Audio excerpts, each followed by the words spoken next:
नमः शिवाय। दोस्तों, दर्शकों, मेरे YouTube के साथियों, मैं आज आपको महामृत्युंजय जाप जो मंत्र है उसके बारे में आपको कुछ जानकारियाँ दूंगा।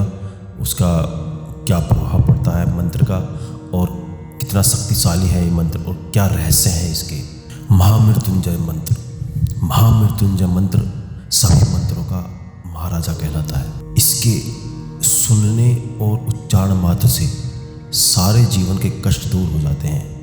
आप जीवन मरण से, आप दुख से, दर्द दरिद्र से, हर चीज़ से मुक्त हो जाते हैं। आपको कोई भी दुख दर्द आपको होता नहीं है, कोई बीमारी आपको होती नहीं है। इसके उच्चारण मात्र से और सुनने से इसका प्रभाव उतना ही पड़ता है जितना उच्चारण करते हैं उतना ही इसका लाभ जब मिलता है, उतना ही लाभ आपके सुनने से मिलता है। ये अपने आप में बहुत शक्तिशाली मंत्र है, इसीलिए इसको महामृत्युंजय मंत्र को सभी मंत्रों का महाराजा कहा जाता है। इसके उच्चारण से जो ध्वनि उत्पन्न होती है वो एक सकारात्मक ध्वनि होती है जो आपके चारों तरफ सुरक्षा कवच तैयार करती है। यह महादेव का सबसे शक्तिशाली मंत्र है। इनसे महादेव बहुत जल्दी खुश हो जाते हैं और महाकाल कहलाते हैं। महाकाल की स्तुति से आप अल्प आयु या मृत्यु जो होती है उससे छुटकारा मिल जाता है, जीवन मरण से छुटकारा मिल जाता है। आप अपने अंदर नई ऊर्जा प्राप्त कर सकते हैं। तो हम आपको बताएंगे कि महामृत्युंजय मंत्र की उत्पत्ति कैसे हुई और इसका वैज्ञानिक कारण और आध्यात्मिक रहस्य क्या है। आध्यात्मिक ज्ञान के अनुसार मृकांदु और मरुदमती नाम के दो ऋषि रहते थे। उनके कोई संतान नहीं थी, कई सालों हो गए। वो बहुत दुखी थे। उन्होंने भगवान शिव की तपस्या की। भगवान शिव की तपस्या करने के बाद भगवान शिव प्रसन्न हुए और उनको पुत्र प्राप्ति का आशीर्वाद दिया, लेकिन वह अल्प आयु ही रहेगा। ये भी उन्होंने उनको बताया कि वो जी आपके पास होगा तो सही, लेकिन 14 या 15 साल की उम्र में उसकी मृत्यु हो जाएगी। उनकी गोद भर जाती है दोनों ऋषि और उनकी पत्नी की। उनको एक पुत्र प्राप्त होता है। पुत्र जब छोटा होता है तो थोड़ा सा जब बड़ा होने लगता है तो उसको मरुदमती और मृकांदु ऋषि दोनों उनको समझाते हैं कि आप पर्वत या पहाड़ों पर जाएं और महादेव की स्तुति करें। महादेव की आराधना करते हैं उनके पुत्र। कई साल हो जाते हैं करते करते, कोई कुछ लाभ नहीं होता, लेकिन वो एक नए मंत्र को, एक नए जाप को उत्पत्ति करते हैं। नई तरीके से भोलेनाथ को प्रसन्न करते हैं। उनके पुत्र का नाम था मार्कंडे। मार्कंडे वही है जिन्होंने इस महामृत्युंजय जाप को उत्पन्न किया। जब महामृत्युंजय मंत्र, जो नया मंत्र मार्कंडे स्तुति करते हैं तो महादेव प्रसन्न होते हैं और आते हैं। उसी वक्त यमराज भी आते हैं उनको लेने के लिए। तो यमराज महादेव से कहते हैं कि इनका समय समाप्त हो चुका है और इनको मुझे अपने साथ ले जाना है।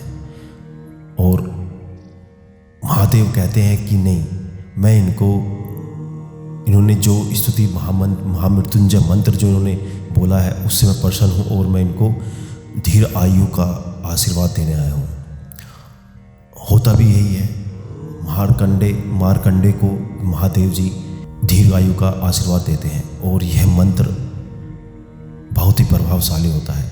महादेव जी मार्कंडे से कहते हैं जब भी कोई इस मंत्र को सुनेगा और उच्चारण करेगा तो वो जीवन मरण के चक्र से मुक्त हो जाएगा। यह मुक्ति का मार्ग है। इस मंत्र से मुक्ति प्राप्त होती है। तो और ये मंत्र भी ऋषि मार्कंडे के नाम से ही जाना जाएगा। महामृत्युंजय मंत्र की उत्पत्ति मार्कंडे के द्वारा होती है, जिससे महादेव प्रसन्न होते हैं। महादेव बहुत ही प्रसन्न हो जाते हैं इस मंत्र से। और इसका वैज्ञानिक कारण ये है कि जो भी चीज़ इस संसार में होती है उसको ध्वनि से उत्पन्न होती है। हर चीज़ ध्वनि से उत्पन्न होती है, ये वैज्ञानिक भी मानते हैं। महामृत्युंजय मंत्र से ऐसे आंदोलन उत्पन्न होते हैं जिससे शरीर के भीतर के सभी ज्ञान तंतु में ऊर्जा में प्रभाव बहाने लगता है। भीतरी और बाहरी कीटाणु को नष्ट हो जाते हैं। इसी कारण से बीमारियां ठीक होने लगती है और अगर आत्मा उसी समय बाहर निकलने का प्रयत्न करती है तो वह निकल नहीं पाती है। कारण से मृत्यु रुक जाती है। यही वैज्ञानिक आधार है जो आपको कोई नहीं बताया, किंतु हम यह बता रहे हैं। मंत्र ऐसी ऊर्जा उत्पन्न होती है। यहाँ की ऊर्जा इसलिए हमने बोला कि क्योंकि आंदोलन के माध्यम से ही ऊर्जा उत्पन्न होती है। आंदोलन के घर्षण से ऊर्जा उत्पन्न होती है। वह ऊर्जा कल्याणकारी होती है। इसी के कारण मृत्यु रुक जाती है और शरीर विविध बीमारियों से दूर हो जाता है। इसी प्रकार यह मंत्र अस्तित्व में आया। तो मेरे साथ दोहराएंगे और सुनेंगे। ओम त्र्यंबकं यजामहे सुगंधिं पुष्टिवर्धनम् उर्वारुकमिं वंदना मृत्युमुक्षीमामृतम्। महामृत्युंजय मंत्र का अक्षर त्र्यंबकम, त्रिनेत्रों वाला, कर्मकारक, तीनों कालों में हमारी रक्षा करने वाला भगवान को यजामहे हम पूजते हैं, सम्मान करते हैं हमारी श्रद्धा से। सुगंधिम मीठा महक वाला, सुगंधित, पुष्टि एक सुपोषित स्थिति, फल फूलने वाली, समृद्ध जीवन की परिपूर्ण पुष्टि, सुपोषित स्थिति, फल फूलने वाले समृद्ध जीवन की परिपूर्णता। वर्धनम वह जो पोषण करता है, शक्ति देता है। स्वस्थ धन सुख में। वृद्धकारक जो आश्रित रहता है, अनादित करता है और स्वस्थ प्रदान करता है। उर्वारुक ककड़ी इव जैसे इस तरह वनात्मक तना लोकी की तरह माध्यम से अनुसार परिवर्तित होती है। मृत्यु से मुक्षी हमें स्वतंत्र करे, मुक्ति दे। माँ नहीं वंचित होए। मार्तम अमृत मोक्ष के आनंद से हम इस महामंत्र से लाभान्वित हैं। धन प्राप्त होता है। जो इस आप जाप करते हैं कार्य सफल होता है। परिवार से सुख समृद्धि मिलती है। तो धन्यवाद दोस्तों, सुनते रहिए और देखते रहिए MMG और मेरे इस चैनल को ज़्यादा से ज़्यादा शेयर करें और सब्सक्राइब करें। धन्यवाद।